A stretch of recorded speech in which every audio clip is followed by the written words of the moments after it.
दिल्ली से कुत्तों को पकड़ने का काम शुरू करने की बात चल रही है, दिल्ली, राजस्थान और गोवा से।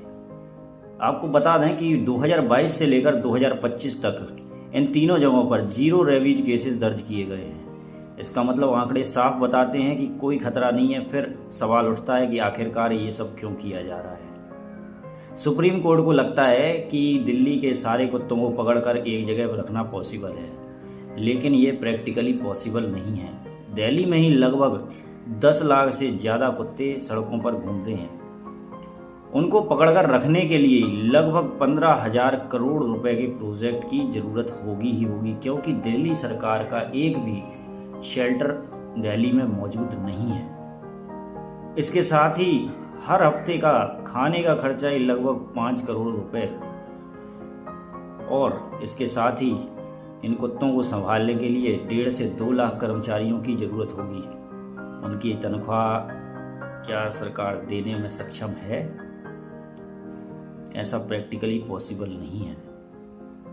और अगर मान लीजिए ये सब करने में सरकार कामयाब हो भी जाती है, तो इसका बोझ सीधे जनता की जेब के ऊपर पड़ेगा ही पड़ेगा।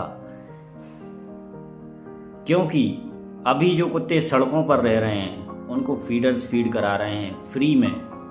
वो सरकार से या किसी से कोई टैक्स नहीं ले रहे हैं, या सरकार से कोई तनख्वाह नहीं ले रहे हैं उनको फीड कराने की, उनका केयर करने की। इसलिए सरकार का काफ़ी सारा पैसा इन फीडर्स की वजह से बचता है।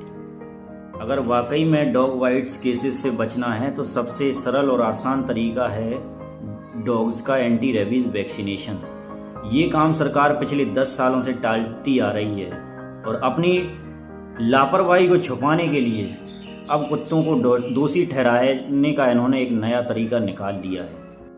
सच तो ये है कि सबसे ज़्यादा जो डॉग बाइट्स केसेस होते हैं वो घरेलू पालतू विदेशी नस्लों के कुत्तों के होते हैं, जिन्हें लोग शो ऑफ के लिए अपने घरों में रख तो लेते हैं, लेकिन उनसे संभाले नहीं जाते और ये हादसों का कारण बनते हैं। इसके लिए सबसे पहले जानवरों की खरीद बिक्री पर, खास तौर से डॉग ब्रीडिंग पर रोक लगाई जानी चाहिए। डॉग बाइट्स बढ़ने का एक और सबसे बड़ा कारण है डॉग रिलोकेशन। अमीर कॉलोनियों से पैसे लेकर कुछ लोग किसी गरीब मोहल्लों में कुत्तों को छोड़ देते हैं। दिन में पता लगा 4 डॉग्स होते हैं, रात को पता लगा कहीं से 10 डॉग्स और आ जाते हैं। वहाँ पर डॉग्स की पॉपुलेशन बढ़ जाती है, जिसकी वजह से कई कुत्ते भूखे भी होते हैं, स्ट्रेस में भी होते हैं, घबराए हुए होते हैं, और उनको पता नहीं होता कहाँ खाना मिलेगा। लोग उनको मारते हैं, जिसकी वजह से डॉग्स एग्रेसिव हो जाते हैं और लोगों को काट लेते हैं। इसलिए अगर डॉग बाइट्स को रोकना है तो सबसे पहले डॉग्स की रिलोकेशन को बंद किया जाना चाहिए।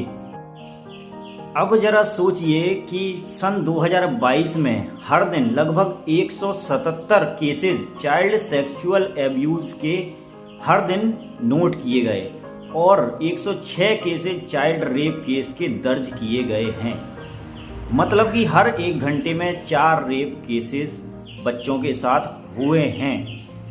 तो अब आप ही बताइए कि असली खतरा बच्चों को कुत्तों से है या फिर समाज के उन दरिंदों से। कुत्ते हमारे कम्युनिटी और इकोसिस्टम का एक हिस्सा हैं, और कुछ घटनाओं को लेकर के पूरे सिस्टम को बदल देना बिल्कुल भी सही नहीं है। मेरी सलाह है कि सुप्रीम कोर्ट को अपने फैसले पर दोबारा विचार करना चाहिए, और ये जो फैसला सुनाया है कुत्तों को उठाकर पकड़ने का, इसको तुरंत रद्द करना चाहिए।